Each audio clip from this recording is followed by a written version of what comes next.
សម័យនេះគឺជាសម័យបច្ចេកវិទ្យាអញ្ចឹងចំពោះខាងវិស័យសំណង់ក៏ដើរជឿនលឿនទៅតាមនឹងដែរបងប្អូនទាំងអស់គ្នាសូម្បីតែផ្ទះក៏យើងអាចនិមិត្តបានដែរអញ្ចឹងបើសិនជាបងប្អូនចង់ដឹងថាផ្ទះនិមិត្តនឹងមានលក្ខណៈបែបណាតើទៅតាមណាជាមួយនឹងនេះខ្ញុំទាំងអស់គ្នាជំរាបសួរបងនៅខ្ញុំអាចសុំស្គាល់ឈ្មោះបងហើយនៅនេះបងកាន់ផ្នែកអីដែរបង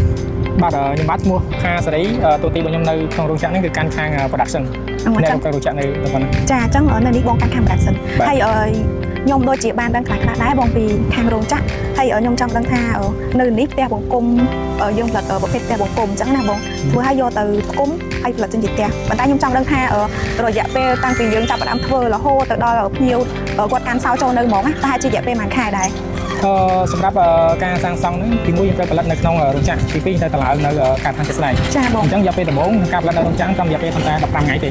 ហើយបន្ទាប់មកយកទៅតម្លើងនៅការដ្ឋានជាក់ស្ដែងវាចំណាយពេលក្នុង2ខែកន្លះហើយរៀបរាប់កាន់សោទៅនៅបានចាអញ្ចឹងយើងនិយាយយ៉ាងយូរ2ខែកន្លះទៅ3ខែណាបងហ្នឹងហើយចាអញ្ចឹងបងអាចនាំខ្ញុំទៅមើលពីសង្វាក់នៃការផលិតផ្ទះបង្គំហ្នឹងនៅខាងក្នុងរោងចក្រតិចបានអត់បងអូខេបងអញ្ចឹងយើងទៅខាងក្នុងបន្តគ្ន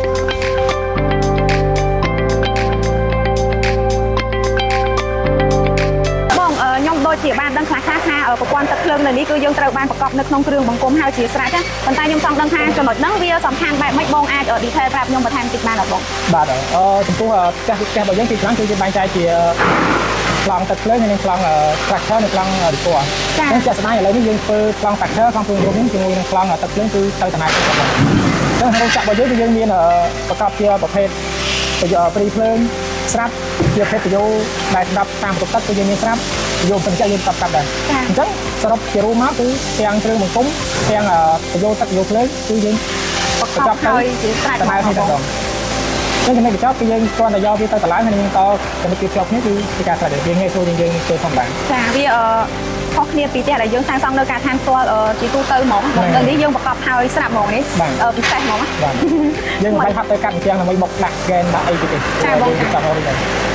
ងបងហើយខ្ញុំដូចជាបានឮមកខ្លះៗថាផ្ទះដែលសាងសង់ឡើងពីគ្រឿងបង្គំស្រាប់ហ្នឹងហេតុអីបានជាវាអាចរក្សាសីតុណ្ហភាពត្រជាក់ហ្នឹងរហូតហើយទោះពន្លឺព្រះអាទិត្យចាំងមកពីខាងក្រៅក៏អត់ក្តៅដែរតើចំណុចដែលហ្នឹងបងមាន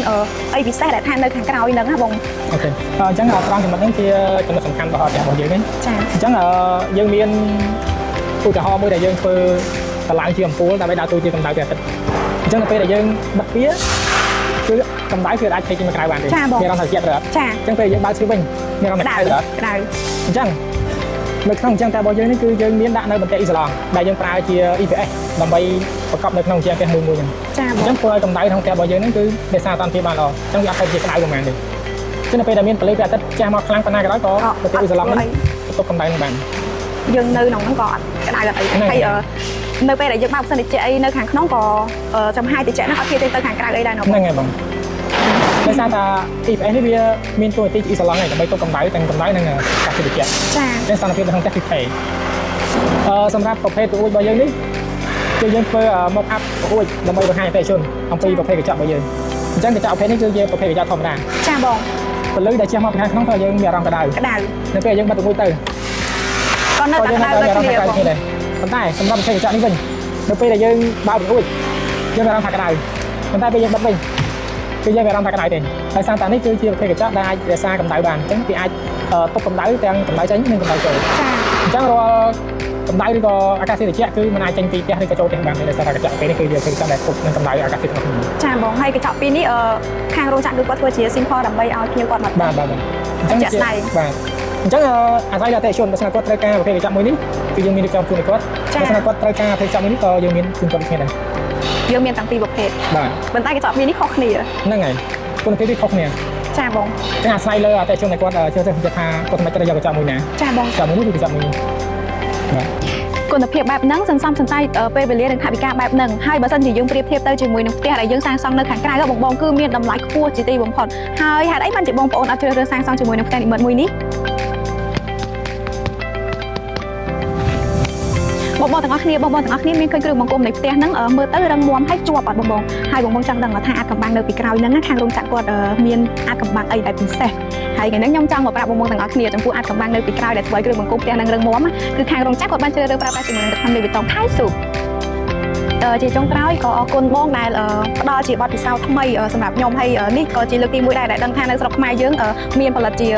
ផ្ទះដែលយើងគុំត្រូវតែគុំអញ្ចឹងណាបងហើយអញនិយាយបានថានៅក្នុងប្រទេសកម្ពុជាយើងគឺទើបតែមានមួយឯងហើយវាថ្មីសម្រាប់ខ្ញុំហើយអត់មានអីទេចង់អរគុណបងហើយក៏អរគុណបងទាំងអស់គ្នាដែលចំណាយពេលវេលាដ៏មានតម្លៃទស្សនាវីដេអូរបស់នាងខ្ញុំហើយបើសិនជាបងត្រូវកាត់សាងសង់ជាមួយនឹងផ្ទះនិមិត្តបងអាចតាក់ទងតាមលេខទូរស័ព្ទដែលនាងខ្ញុំដាក់នៅខាងក្រោមហើយក៏មាន Facebook Page ដែរអញ្ចឹងបើសិនជាបងចង់ដឹងព័ត៌មានបន្ថែមបងអាចតាក់ទងតាមលេខទូរស័ព្ទនិង Facebook Page ដែលនាងខ្ញុំដាក់នៅខាងក្រោមនេះអរគុណ